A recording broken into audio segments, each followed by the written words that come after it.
Hello students, मैं अंजलि पयाल स्वागत करती हूँ आपका आईसीटी वर्चुअल क्लासरूम देहरादून से। कैसे हैं आप सब लोग?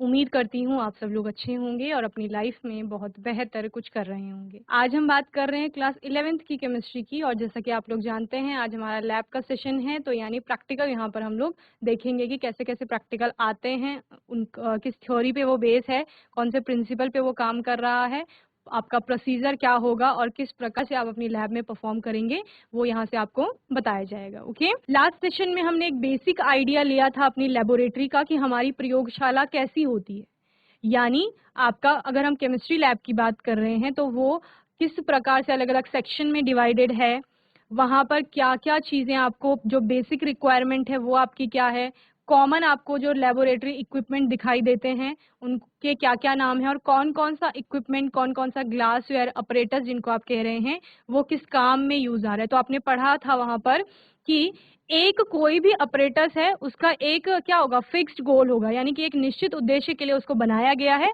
और उसी काम के लिए उसको उपयोग में लाया जाएगा। ओके, तो ये सब आप लोगों ने लास्ट सेशन में देख लिया था। आज के सेशन में हम अपना फर्स्ट प्रैक्टिकल देखेंगे, तो आइए चलते हैं स्मार्ट बोर्ड की ओर। चलिए, तो क्लास 11th में आपके क्या क्या प्रैक्टिकल हैं देखो। पहला आपका melting point of an organic compound, किसी भी कार्बनिक यौगिक का आपको मेल्टिंग पॉइंट निकालना होगा, तो वो देखेंगे कैसे निकाला जाता है, मेल्टिंग पॉइंट होता क्या है ये तो आप जानते ही हैं। Boiling point of organic compounds, organic compound का किसी भी कार्बनिक यौगिक का आप क्या निकालोगे यहाँ पर, क्वथनांक निकालेंगे। पीएच डिटर्मिनेशन, आपका पीएच को कैसे डिटरमिन किया जाता है वो सीखेंगे। केमिकल इक्विलिब्रियम का प्रैक्टिकल है आपका। क्वांटिटेटिव एस्टिमेशन है, इसके अलावा purification of impure samples of crystallisation, ठीक है ना। इम्प्योर सैंपल आपको मिलेगा और उसका आपको क्या करना है, क्रिस्टलाइजेशन से आप उसको प्यूरिफाई करेंगे। ओके, जैसे आपने कोई भी क्रूड प्रोडक्ट आप बनाते हैं जिसको आप कच्चा आपका प्रोडक्ट बोलते हैं, उत्पाद बोलते हो, तो उसको क्या करेंगे, प्योरीफाई करेंगे। तो वो प्योरिफिकेशन क्रिस्टलाइजेशन से हो रहा है, तो वो देखना है आपको। डिटेक्शन ऑफ एलिमेंट,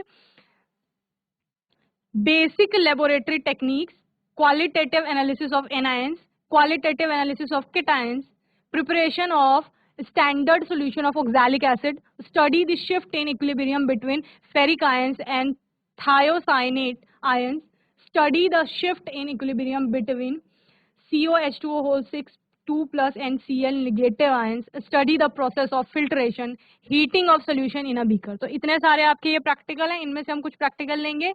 आज सबसे पहले हमारा फर्स्ट प्रैक्टिकल है बेसिक लेबोरेटरी टेक्निक्स, ठीक है, यानी जो सामान्य आपकी आधारभूत या मूलभूत प्रयोगशाला में तकनीकें उपयोग में लाई जाती हैं वो क्या क्या हैं उनके बारे में बात करेंगे। तो सबसे पहले हम लोग ऑब्जेक्टिव की बात करते हैं, जिसको आप एम भी कहते हो, यानी उद्देश्य जिसे आपका कहा जाता है। तो वो उद्देश्य क्या है, ठीक है। Our objective is to perform the following basic laboratory techniques. Okay, हमारा उद्देश्य क्या है, हमारा उद्देश्य है कि हमें प्रयोगशाला में जो मूलभूत तकनीकें अपनाई जाती हैं उनको अपनाना है या उन पर परफॉर्म करना है, कार्य करना है, जिसमें सबसे पहला है आपका वर्किंग ऑफ बंसन बर्नर, ठीक है ना। बंसन बर्नर का कार्य किस प्रकार से होता है वो। सेकंड है आपका कटिंग अ ग्लास ट्यूब और ग्लास रॉड, किसी ग्लास ट्यूब या ग्लास रॉड को, देखो इसीलिए आपको मैंने फर्स्ट जब सबसे पहला सेशन जो हमारा लैब का हुआ था उसमें मैंने सारे इक्विपमेंट, सारे आपके इंस्ट्रूमेंट्स जो भी ग्लासवेयर थे, ऑपरेटर्स थे, वो सारे दिखाए थे, ताकि आपको एक जनरल आइडिया रहे। जब मैं यहाँ पर ग्लास ट्यूब या ग्लास रॉड की बात कर रही हूँ तो वो आपको समझ में आए कि कौन से ऑपरेटर्स की बात हो रही है, ठीक है ना। उसको क्या करना है, या तो कट करना है, इसके अलावा बेंडिंग ऑफ ग्लास ट्यूब, अब ग्लास ट्यूब आपको सीधी मिलेगी, उसको बेंड करना है, तो कैसे करेंगे वो यहाँ पर सीखेंगे। Drawing a glass jet, glass jet बनाया जाता है, किस तरह बनाएंगे। Use of wash bottle, wash bottle का यूज किस प्रकार होता है, या आपको अगर बनाना है वॉश बॉटल तो वो कैसे बनाएंगे। एंड बोरिंग अ कॉर्क, आपको कॉर्क मिलेगी, उसमें बोरिंग कैसे की जाती है वो यहाँ पर सीखेंगे, क्योंकि कॉर्क अलग अलग तरह से अलग अलग प्रैक्टिकल में आप यूज करेंगे। ओके, थ्योरी की बात करते हैं कि थ्योरी में क्या है। In a chemical laboratory we carry out some simple operations like bending और cutting of a glass tube, boring a cork and studying the complex process of analysing substances qualitatively and quantitatively. ठीक है, हमें क्या करना होता है, अलग अलग प्रैक्टिकल परफॉर्म करने होते हैं जहां पर हमें ऐसी चीजों की आवश्यकता होती है। सपोज हमें एक बेंड ग्लास ट्यूब की आवश्यकता है, यानी मुड़ी हुई ग्लास ट्यूब होनी चाहिए, तो और हमारे पास सीधी है लैब में, तो हमें क्या करना पड़ेगा, उसको मोड़ना पड़ेगा। तो वो मुड़ेगी कैसे, वो हमने यहाँ पर सीखना है। समझ रहे हैं? We are going to learn some basic laboratory techniques that are easy as long as we concentrate on accuracy, cleanliness and strict adherence to detail when performing any techniques। ठीक है, तो ये सब आपको ध्यान में रखना है जब भी आप कोई काम कर रहे हैं वहां पर। Before we go ahead, we'll have to know that most laboratory techniques require knowledge of how to use the equipment. Let us study them in detail. Okay? तो ये आपका बेसिक था। इसके बाद हम बात करते हैं कि कैसे कैसे आपका कोई भी चीज काम कर रही है। सबसे पहले आपका the Bunsen burner consist of the following part. Bunsen burner की बात हो रही है, और Bunsen burner is a common heating device use in laboratory. क्या है ये? एक कॉमन हीटिंग डिवाइस है। ठीक है, किसी भी चीज को गर्म करना है तो हम बंसन बर्नर पे को ऑन करके उस पे गर्म कर सकते हैं। ठीक है ना? We'll first figure out the different part of the Bunsen burner and then see how it works. Okay, सबसे पहले हम बंसन बर्नर के पार्ट्स देख लेते हैं कि क्या क्या भाग होते हैं उसके, कहाँ से उसको ऑन कर रहे हो, कहाँ से फ्लेम निकल रही है, इस सब के बारे में हम डिटेल में पढ़ लेंगे। देन हम बताएंगे कि वो काम किस तरह से कर रहा है। The Bunsen burner was named after Robert Bunsen. Okay, Bunsen burner का नाम किसके नाम पर रखा गया? रॉबर्ट बंसन के नाम पर रखा गया। The German chemist who introduce it in 1855। क्या कहा जा रहा है? जर्मन केमिस्ट थे एक, जिन्होंने कि सबसे पहले इसको इंट्रोड्यूस किया था 1855 में, यानी 1855 में। Okay, the Bunsen burner was the forerunner of the gas stove burner and gas furnace. Okay, तो ये इन्हीं का आप ऑल्टरनेट बोल सकते हो। आप लोग स्पिरिट लैम्प भी पहले यूज करते थे ना, तो अभी बंसन बर्नर नया है, उन सभी को रिप्लेस करके आया। The Bunsen burner consist of the following part. अलग अलग पार्ट है इसके।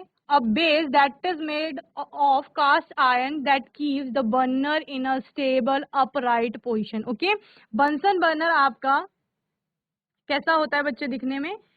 आपने बंसन बर्नर की पिक्चर देखी है जब मैंने आपको लास्ट सेशन में दिखाई थी, तो वहां पर नीचे एक बेस होता है गोल। ठीक है, जो कि आपका कास्ट आयरन का बना होगा, जिसके कारण अपराइट डायरेक्शन में उसको स्टेबल अपराइट पोजीशन में उसको स्टेबल रखने का प्रयास किया जाएगा। यानी जो बेस है उसका, जो बॉटम वाला पार्ट है, उसके कारण वो सीधे आपके खड़े रहेगा। ठीक है ना? Then a gas inlet tube that fits horizontally into the side of the base and can be connected to the gas tap through a rubber tube. जिस प्रकार से आपने अपने घर में गैस कनेक्शन देखा होगा ना, साइड से आपकी गैस की पाइप आती है, उसी प्रकार से इसमें भी आपने कनेक्शन देखा था कि वहां से आपका इनलेट जिसे आप कह रहे हैं वो क्या है? आपकी हॉरिजॉन्टल पाइप लगी होगी एक गैस कनेक्शन से, जिसके थ्रू आपकी गैस आएगी वहां पर। Then the nipple made of brass rod with a fine pinhole running through it. At its lower end, the nipple is screwed into the base. At the upper end, it carries the burner base. Okay? तो इस प्रकार से ये होता है। Then burner tube, that is metallic tube with two opposite air holes near its lower end. तो जहां से आपका बेस शुरू होता है वहां पर आपके दो होल्स होते हैं। ठीक है ना? बेसिकली इनका काम क्या होता है? आपका एयर को पहुंचाना होता है, क्योंकि जब आग जल रही है तो उसके लिए हवा होनी चाहिए, ऑक्सीजन होनी चाहिए, यानी कि तो उन होल के थ्रू फिर आप उनको क्या करते हैं? उनको आप बैलेंस करते हैं, रेगुलेट करते हैं, जिससे कि कम ज्यादा जितनी आपको फ्लेम चाहिए होगी। Okay, the air adjusting disc that is a metallic ring that loosely fits at the lower end of the burner tube. It is pierced with two holes that exactly correspond to the two air holes of the burner tube. It can be rotated to regulate supply of air into the burner tube by partially or wholly closing the air holes. ठीक है, वही जो मैंने अभी कहा कि holes में कितनी हवा जाएगी, यानी आपको फ्लेम कितनी चाहिए, उसके हिसाब से आप उसको क्या करेंगे? रोटेट करेंगे और कम ज्यादा कर सकते हैं आप फ्लेम को। How a Bunsen burner work? The rubber tubing is connected to the gas tap and the burner is lit. As the gas escapes through the nipple, there is a fall of pressure resulting in air being sucked in through the air holes. The mixture of air and combustible gas burns at the top with a flame.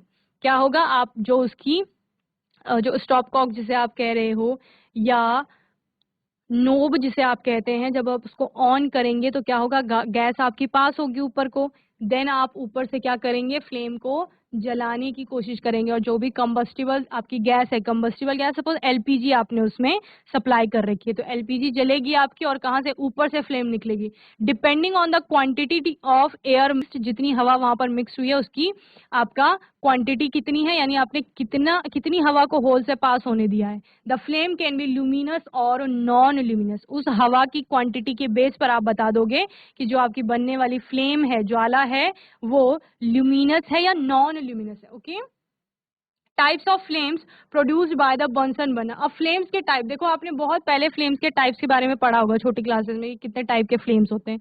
जब कोई ज्वाला बनती है तो उसमें आपके flame के 3 part बन जाते हैं, ठीक है। एक आउटर मोस्ट होता है, एक मिडिल होता है, एक इनर मोस्ट होता है, ठीक है। आउटर मोस्ट जो ब्लू पार्ट है आपका सबसे ज्यादा गर्म होता है, देन मिडिल वाला पार्ट आता है जिसको आप क्या कहते हो कि जो आपका दीप्त वाला पार्ट है, जो येलो और ऑरेंज कलर की लाइट देता है, ठीक है, जिसमें आपका पार्शियल कंबशन होता है।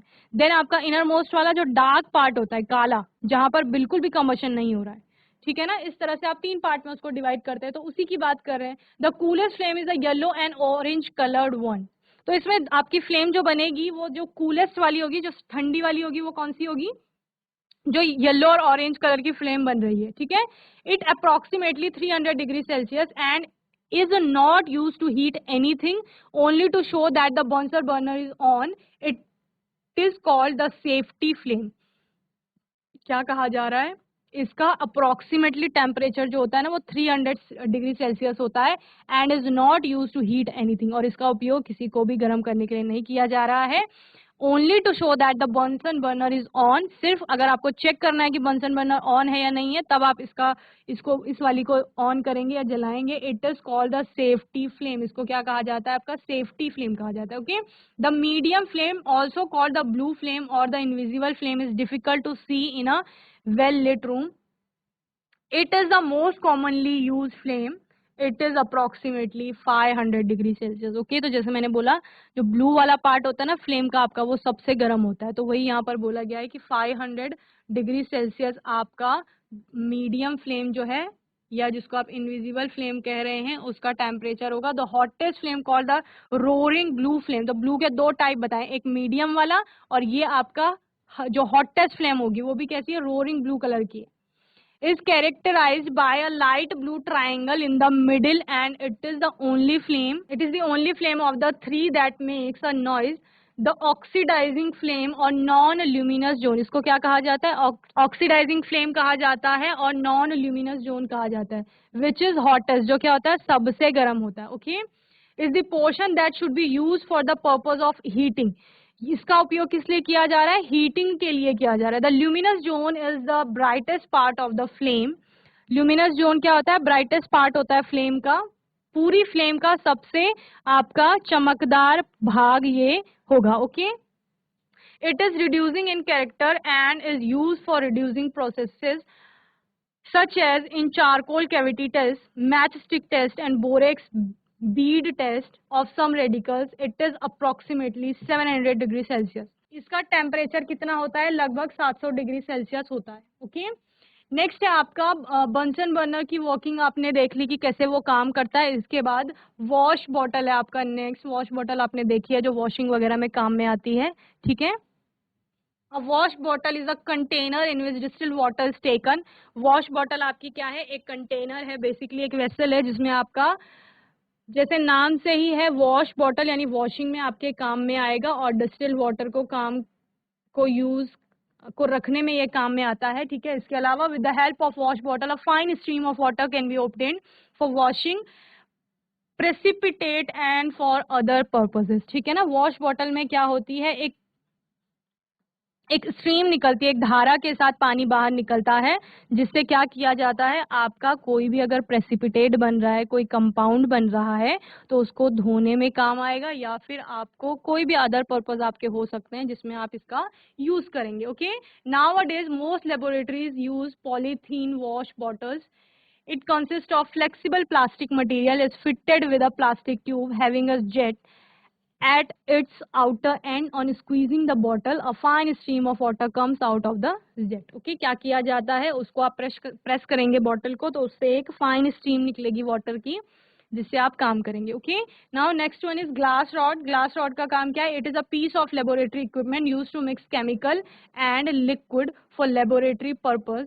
क्या किया जाता है? ग्लास रॉड आपकी एक रॉड है जिसका यूज किया जाएगा स्टेयरिंग के लिए. आपको किसी भी चीज को स्टर करना है, उसके लिए आप उपयोग में लाएंगे. इसके अलावा हमने क्या पढ़ा था ग्लास रॉड का यूज, कि एक लिक्विड को अगर आपने दूसरे किसी एक वेसल से दूसरे वेसल में ट्रांसफॉर्म करना है तो आप उसका उपयोग करेंगे. जैसे आप फनल में डालते हो ना, तो फनल में डालने के लिए किसका उपयोग करेंगे बच्चे? ग्लास रॉड का उपयोग करेंगे. Okay, it is also called stirring rod. इसको क्या कहा जाता है? इसको स्टरिंग रॉड भी कहा जाता है. It is also use as an aid for transferring the liquid into the funnel. ये मैंने आपको बता दिया, फनल में अगर आपको डालना है लिक्विड को, तो आप ग्लास रॉड का यूज करके डालेंगे. ओके, अभी देखो थ्योरी में आप सब पढ़ रहे हैं ना, तो ये सारे पिक्चर्स आपने पहले देख रखे हैं, सारे आपको सब पता है कि किस तरह से ग्लास रॉड का यूज करके फनल में आप लोग किसी भी लिक्विड को पोर आउट कर रहे हो या पोर कर रहे हो. ठीक है, ये सब पढ़ रखा है. Then about the thickness of slightly longer than a drinking straw. Drinking straw होती है जो कोल्ड ड्रिंक के साथ स्ट्रॉ मिलती है, जिससे आप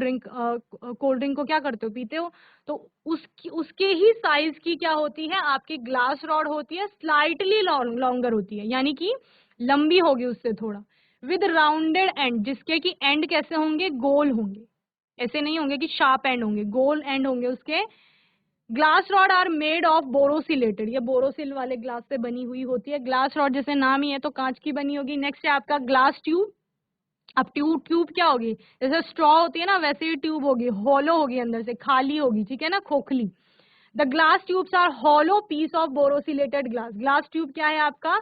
hollow pieces of borosilicated glass है, used primarily as a laboratory glassware. It is commercially available in various lengths and thickness and is frequently attach to rubber stoppers. क्या कहा जा रहा है? इसके ना अलग अलग साइज मिलेंगे, अलग अलग लेंथ्स में ये आपको मिलेगा, और रबर स्टॉपर्स के साथ ये ज्यादातर आपका अटैच रहती है. Although modifying a glass tube is a essential laboratory technique. यही हम इसमें करने वाले हैं, ग्लास ट्यूब को मोड़ने वाले हैं, उसको हम कट करने वाले हैं. तो यही कहा जा रहा है कि लेबोरेटरी में जो बेसिक टेक्निक्स होती हैं वो अपनाई जाती हैं, जिनसे क्या किया जा रहा है? मॉडिफाई किया जा रहा है उस ग्लास ट्यूब को. A glass cutter is use to break a long glass tube into small pieces. बहुत लंबी ग्लास ट्यूब है, आपको छोटी करनी है, तो कट कैसे करोगे? वही सीखना है यहाँ पर, कैसे कट करेंगे. Freshly cut glass tubes are flame polished before use to remove the rough edges. जब आप क्या करोगे, अगर आपने अभी किसी ग्लास ट्यूब को कट किया है, उसका छोटा पीस बनाया है, तो आप उसको क्या करेंगे? फ्लेम में पॉलिश करेंगे, यानी कि उसके जो रफ एजेस हैं, जो उसके खुरदुरे आपके किनारे हैं, वो ठीक हो जाएं, जिससे आपको कट वगैरह ना लगे. ओके, इसके अलावा glass tubes can be bent by heating evenly over a Bunsen burner. ठीक है, बंसन बर्नर पे आप उसको हीट करेंगे, और हीट करने के बाद धीरे धीरे आप उसको प्रेशराइज करके बेंट करेंगे. Okay, cork. The cork has a variety of important uses in laboratories. It is mainly used as a stopper of bottles. Boring a cork is required for setting an apparatus for the preparation of gas, for carrying out distillations, etc. Above all, it is required for setting up a wash bottle. Cork is bored using a cork borer, which is a metal tool for cutting a hole in a cork, or a rubber stopper to insert glass tubing. Choose a borer slightly smaller in diameter than that of the tube to be fitted in the cork. This will ensure tight fitting of the glass tube. ठीक है ना, क्या कहा जा रहा है? आपको cork में ट्यूब को फिट करना है, तो वो कह रहे हैं कि बोरर का साइज ट्यूब के साइज से छोटी होनी चाहिए. ऑब्वियस है, छोटा साइज होगा तो फिर आप ट्यूब डालेंगे उसमें, तो ट्यूब उसमें अच्छे से फिट हो जाएगी. ओके, तो इसका काम किया जा रहा है, जब डिस्टिलेशन अगर हम किया जाता है तो वहां पर रबर कॉर्क का यूज होता है, और बोरर आपकी एक मेटल की का टूल होता है जिससे आप बोर करेंगे, वो भी आप यहाँ पर देखेंगे. तो इन सब के बारे में हमें बेसिक आइडिया आ गया है. देन प्रोसीजर क्या होगा, आप थोड़ा एनिमेशन, आप इसका प्रोसीजर थोड़ा देख लेंगे. जैसे यहाँ पर आपका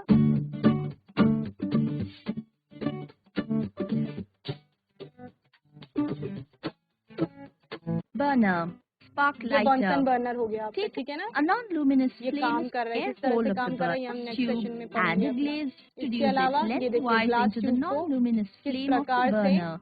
non Keep the luminous tube को फ्लेम में ले rotating जाया till जा रहा है it और रोटेट softens. करके सॉफ्ट Apply किया जा रहा है, gentle ओके? pressure और so उसके that बाद it उसको बेंड bends कर by दें, itself. ओके? ये Remove सारे प्रोसीजर side हमने of यहाँ the पर देख लिए। scratch कट at कैसे equal करोगे? distances from the glass jet.